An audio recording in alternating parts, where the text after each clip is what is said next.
Hello and welcome. You are watching World Business Report here on News 9 Live, where we get you all the latest from the world of business, economy, finance, technology, entertainment, and lots more from all across the world. I'm Krishna Kumar.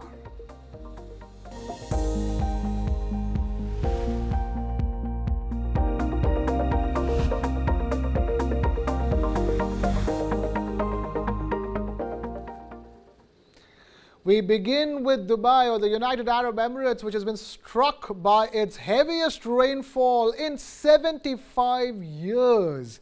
Dubai, typically known for its arid climate, was inundated with rainfall equivalent to over a year and a half's worth in just a matter of hours in a day. This unprecedented deluge led to chaos across the city, with severe disruptions in air travel, with flights being delayed or rerouted. The streets were transformed into waterways, causing widespread damage to property and tragically claiming at least one life. In neighboring Oman, the situation was equally dire, with heavy rain resulting in multiple fatalities. The United Arab Emirates was hit by the heaviest rainfall in 75 years, according to the National Meteorology Center. The desert city of Dubai witnessed record rainfall with more than a year and a half worth of rain in just a few hours, according to media reports. The UAE does not have the infrastructure to prepare for heavy rain, and flooding rarely occurs in its dry climate. Although heavy rains has eased by late Tuesday, disruptions continued Wednesday. The Dubai International Airport faced severe disruptions as flights were delayed or diverted. Emirates Airlines suspended check-in for passengers departing Dubai until midnight. The torrential downpour flooded streets, causing damage to homes and businesses. Some residents used a rubber boat to navigate the inundated roads. At least one person died, local media reported, as an elderly man's vehicle was caught in flash floods in the country's north. In neighboring Oman, local media reported 19 people died after 3 consecutive days of heavy rain. Footage released by the Oman police showed officers airlifting people and taking them to safety. The Times of Oman reported that more rain was expected on Wednesday. Now, Google has laid off an undisclosed number of employees, continuing its cost-cutting efforts. While the layoffs are not company-wide, affected employees can apply for internal roles. A portion of the impacted roles will transition to the hubs that Google is investing in, including India, Chicago in the US, Atlanta in the US, and Dublin in Ireland. This move follows a series of job cuts in various industries, reflecting the ongoing economic uncertainty, and the restructuring at Google aims to streamline operations and focus on key product priorities. Teams in Google's real estate and finance departments have been affected the most, with plans to expand growth in Bengaluru, Mexico City, and Dublin. Earlier this year, hundreds of workers were let go across engineering, hardware, and assistant teams as Google invested in its AI offerings more than other businesses. Google CEO Sundar Pichai had at the time hinted at further job cuts going forward. Now, in a startling revelation, a recent report has exposed Nestle, the world's largest consumer goods and baby formula manufacturer, for adding sugar to infant milk and cereal products sold in India as well as across Asia and Africa. Samples tested by the Swiss investigative organization Public Eye revealed added sugar in Nido and Cerelac products, raising concerns about childhood obesity, particularly in low and middle income countries where Nestle is present. Now, this practice stands in stark contrast to Nestle's products in the European markets, where formulas for young children contain no added sugar. The implications of these findings, including potential health risks for children, underscore the need for greater transparency and regulation in the food industry. Tesla has initiated a re-vote among shareholders regarding CEO Elon Musk's eye-popping $56 billion compensation package, a move that has stirred a significant controversy given the company's current challenges. This re-evaluation comes as Tesla prepares to announce its quarterly earnings next week, grappling not only with sluggish demand but also with the fallout from Musk's controversial political views and his previous endorsement of an anti-Semitic conspiracy theory, actions that have tarnished his reputation. Following Tesla's announcement, its shares saw a sharp decline, signaling major concerns among investors and putting the company's market value on track to dip below the $500 billion mark for the first time in roughly a year. Meanwhile, Tesla's investors are restless following reports of scrapped plans for a lower-cost electric vehicle. Despite CEO Musk's denial, shareholders are awaiting updates on the Model 2 EV and strategies for addressing sales declines amid layoffs and rising competition. This Reuters report tells you more. Tesla investors are restless. Nearly 2 weeks ago, Reuters exclusively reported the company had scrapped plans for a lower-cost electric vehicle. Tesla denied the report, and CEO Elon Musk wrote, quote, "Reuters is lying" on his social media platform X.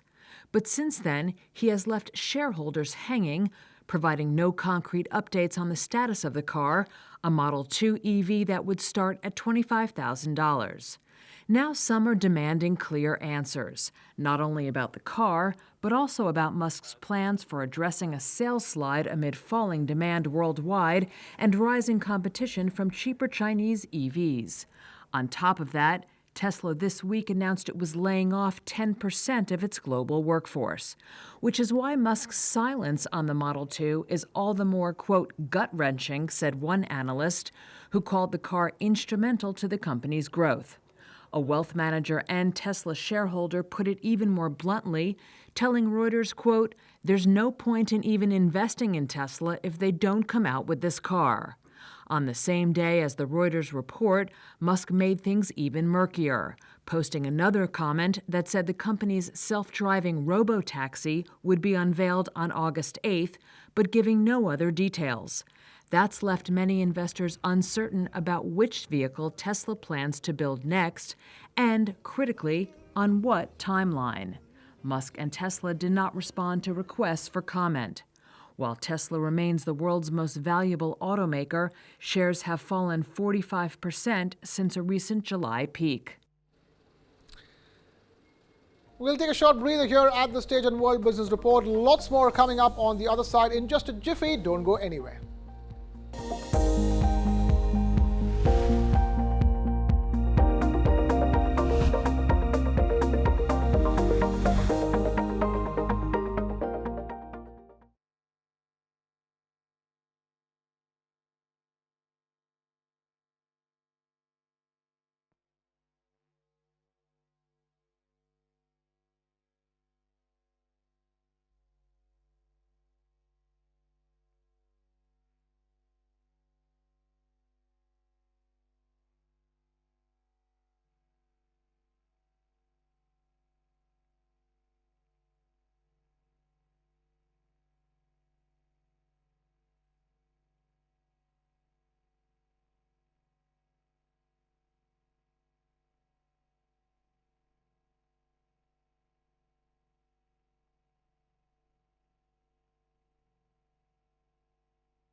watching World Business Report. I'm Krishna Kumar. Binance, the world's largest cryptocurrency exchange, is set to make a comeback in India after being banned earlier this year.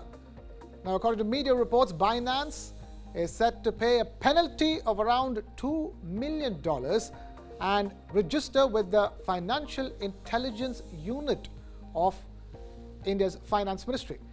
Compliance with all applicable laws, including the Prevention of Money Laundering Act or PMLA and Virtual Digital Assets Taxation Framework, has been emphasized. India's stance on cryptocurrency exchanges has been clear: comply with the laws to operate. Binance's delay in compliance is seen as a realization that special treatment is not acceptable. Binance, with its significant global presence, faced restrictions along with 8 other offshore platforms starting in the month of January this year.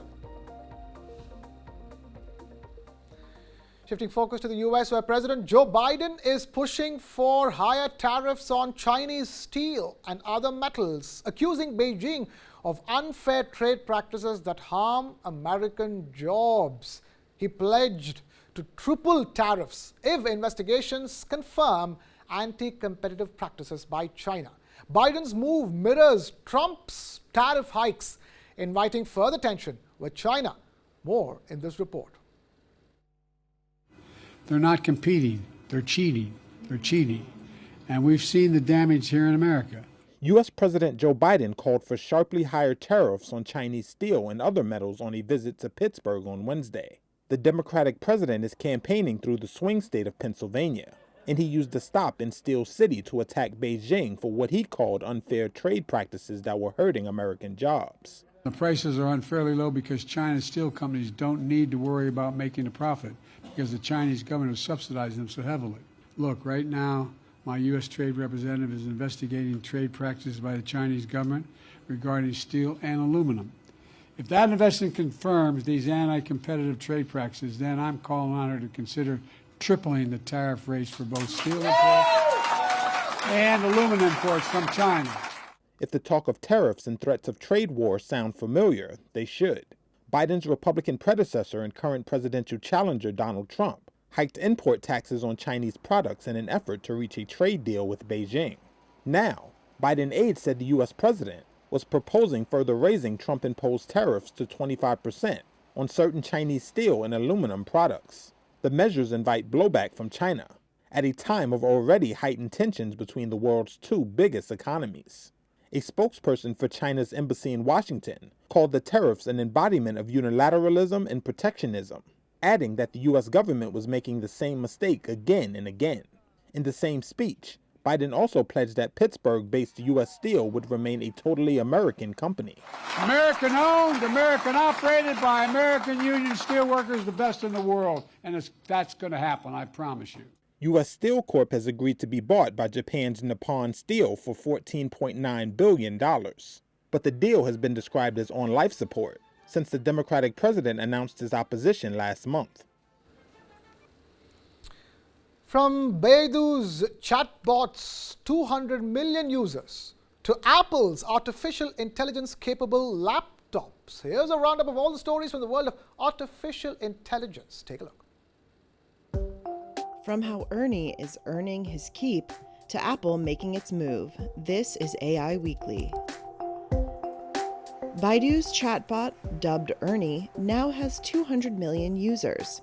That's according to an update from the Chinese search giant, which says it's now making money from the bot. A rival product backed by Alibaba is catching up fast in China, but both remain far behind OpenAI's ChatGPT on total users. Apple is set to make all its laptops AI capable. A Bloomberg report says the tech giant will start rolling out new chips later this year to make the upgrade possible. Apple has been widely criticized for lagging behind rivals on the technology, but boss Tim Cook says big announcements are coming. OpenAI has opened an office in Tokyo, its first anywhere in Asia. The startup hopes to grow revenue in the region, while Japan hopes to get a boost in its competition with China. Meta has unveiled details of its latest AI chip. Dubbed Artemis, it's meant to reduce the Facebook parent's dependence on NVIDIA and cut its energy consumption. All told, Meta plans to acquire some 600,000 high-end AI chips from various suppliers this year. And shares in Rent the Runway surged over 220% after it said it was betting on AI. The apparel rental firm says that could drive growth to many times last year's level. One analyst told Reuters that the firm was the poster child for investors who think AI can boost small firms as well as giants. Shifting focus to Wall Street, where all the main indices closed down after the U.S. Federal Reserve's chair Jerome Powell's comments a day earlier made it clear that the U.S. central bank was in no rush to cut interest rates, and as many corporate earnings too fell short of expectations, Wall Street saw a dip. More in this detailed report. U.S. stocks fell in choppy trading on Wednesday as investors continued to assess the timing of rate cuts and after a batch of soft corporate earnings. The Dow dipped roughly 0.1%, the S&P 500 shed nearly 0.6, while the Nasdaq plunged more than 1%. Equities have struggled lately, despite a rally that closed out 2023 and extended into the first quarter of this year. The S&P is on pace for its third straight weekly loss, as investors have dialed back expectations for the timing and size of rate cuts by the Federal Reserve. Mike Muscio is president of FBB Capital Partners. There were a lot of participants expecting 5 to 6 rate cuts coming into 2024, though the Federal Reserve never said that there was going to be 5 to 6 rate cuts. Those expectations have been tempered down to about 2 to 3, and now we're kind of looking at maybe 1 to 2. So at the macro level, if you don't think that there are going to be cuts and easier monetary policy, then you're going to get a little bit of volatility in risk assets. Dragging down both the Dow and the S&P on Wednesday, shares of Travelers, which tumbled nearly 7.5% after the insurance giant missed Wall Street expectations for first-quarter profit. Also weighing on the S&P were Prologis, with the warehouse-focused real estate investment trust dropping more than 7%, and Abbott Laboratories, which fell 3% after topping quarterly estimates but disappointing on its annual forecast. J.B. Hunt Transport Services slumped more than 8% and was the worst performer on the S&P after the trucking firm missed Wall Street estimates for first-quarter results. One bright spot was United Airlines, which surged nearly 17.5% after the airline forecast a stronger-than-expected profit for the current quarter based on strong demand. And keeping it with airlines and aircraft, Boeing's safety practices and manufacturing standards are under intense scrutiny as two separate U.S. Senate hearings discuss the aftermath of a harrowing mid-air panel blowout back in the month of January this year. The company's safety culture and production quality have been thrust into the spotlight, marking a critical juncture in a full-blown crisis. I raised concerns internally. I was sidelined. I was told to shut up. I received physical threats. Current and former Boeing employees delivered stark warnings at two U.S. Senate hearings on Wednesday over safety culture and manufacturing quality at the plane maker. They've been under scrutiny since the door plug panel blew off an Alaska Airlines flight in January. Testimony at the U.S. Senate Permanent Subcommittee on Investigations raised questions about missing records surrounding the panel. Former Boeing manager Ed Pearson said an internal whistleblower sent him records about the plug that he had turned over to the FBI. The manufacturing conditions that led to the two 737 MAX disasters also led to the Alaskan blowout accident. And these conditions continue. The world is shocked to learn about Boeing's current production quality issues. I'm not surprised because nothing changed after the two crashes. Boeing has said it believed that required documents detailing the removal of the door plug were never created. The hearings come amid a management shakeup at Boeing. U.S. regulators have put curbs on production, and in March, its deliveries fell by half. Also under the spotlight on Wednesday, two of Boeing's wide-body jets. I have serious concerns about the safety of the 787 and 777 aircraft, and I'm willing to take on professional risk to talk about them. Quality engineer Sam Salahpour has claimed Boeing failed to adequately shim or use a thin piece of material to fill tiny gaps, an omission that could cause premature fatigue failure over time in some areas of the Boeing 787 Dreamliner. Boeing hit problems pushing pieces together with excessive force to make them appear that the gaps don't exist, even though they exist. Salahpour has said he was transferred off the 787 program over his questions.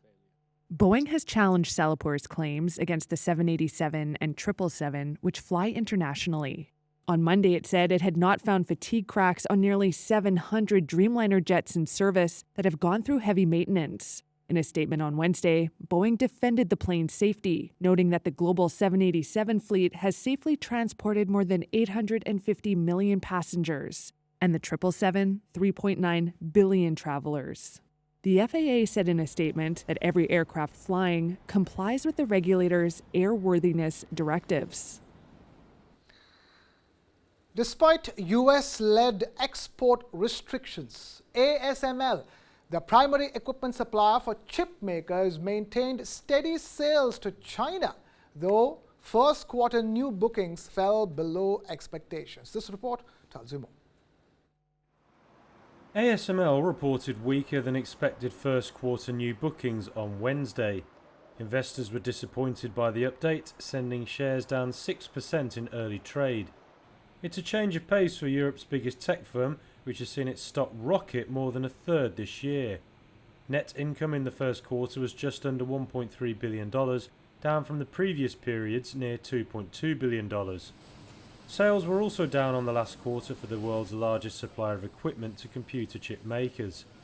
Analysts had forecast new bookings of around $5.7 billion, but ASML fell well short with just $3.8 billion. The firm kept its full-year financial forecasts unchanged, with sales seen as flat from last year. Business in China did hold up, however, despite US-led restrictions on what it can export. Sales of ASML's lithography systems to customers in the country made up a record 49% of the total in the first quarter. The company dominates the market for such systems. The machines can cost hundreds of millions of dollars each and use light beams to help create microscopic circuitry. Now, shares of Adidas surged over 8%, reaching their highest point in more than 2 years. And that followed the German sportswear giant reporting quarterly results above market expectations and also hiking its 2024 guidance on strong demand for its sneakers. Adidas shares soared more than 8% on Wednesday and hit their highest level in over 2 years. Investors bought in after the German sportswear giant released positive quarterly results on Tuesday. Adidas revealed it had a better than expected first quarter and raised its profit outlook for the year on strong demand for its sneakers. It now expects full-year operating profit of about $744 million, up from around $532 million previously forecast. Adidas said quarterly operating profit reached $357.3 million, up from $63.8 million a year earlier. Back then, it was hit by the breakup with Kanye West and the discontinuation of its Yeezy business. The upbeat comments about the year ahead come a month after Adidas posted its first annual loss in more than 3 years. It warned then that sales in North America would fall again as sportswear retailers struggle with high inventories. But after a positive first quarter, analysts said growth was being driven by strong demand momentum in terrace retro styles. Under CEO Bjorn Gulden, the firm has aimed to clear its remaining stock of Yeezy while trying to boost its popular retro styles. One analyst called the first quarter revenue performance impressive. They added all regions were likely positive, including North America. Market watchers still viewed Adidas's guidance for operating profit as conservative. Now, LVMH, the luxury maker, experienced a deceleration in sales growth attributed to increasing prices in the first quarter of this year, causing potential luxury consumers to exercise restraint in spending thousands of dollars on handbags and other accessories from its prestigious collection. This report tells you all about why the biggest brand in the luxury world is facing this crisis. It's the biggest name in luxury and a bellwether for the whole sector, which makes the latest results from LVMH a warning sign for some of the world's most exclusive brands. Sales growth at the firm, which owns Louis Vuitton, Tiffany and countless other big names, slowed to 3% in the first quarter. That as shoppers held back on big purchases amid rising prices and high interest rates. LVMH is Europe's second largest listed company, worth around $425 billion. It's also the first luxury goods maker to report earnings each quarter, setting the tone for the sector. Expectations had been low amid concerns over demand in China. Arch-rival Kering, owner of Gucci, last month surprised markets with a warning that its sales were set to slump 10%. It blamed weak demand in Asia. Given that, one analyst described the numbers from LVMH as broadly okay. The company says it sees signs that Chinese travellers are starting to spend again. It says demand from wealthy buyers in the US has also held up well, but it says less wealthy, more aspirational shoppers will need a while to adjust to the prices now demanded for luxury goods. LVMH shares have dropped about 11% over the past year amid the worries over the sector, but that far outperforms the 40% decline at Kering. Japan celebrated record-breaking tourist arrivals, yet contrasting data such as a business sentiment survey revealed a less optimistic outlook for Japan's economy. But in a major boost for the country's tourism sector, apart from rising demand, factors including the spring cherry blossom season and the Easter break helped boost visitor numbers. Japan just posted more record figures for tourism. The number of visitors surpassed 3 million in March, the first time they've ever gone above that level. Arrivals have been boosted by factors including the weak yen. The Japanese currency is languishing at multi-decade lows versus the dollar, making the country a cheap destination for travellers. That drew tourists to enjoy Japan's famous cherry blossom season.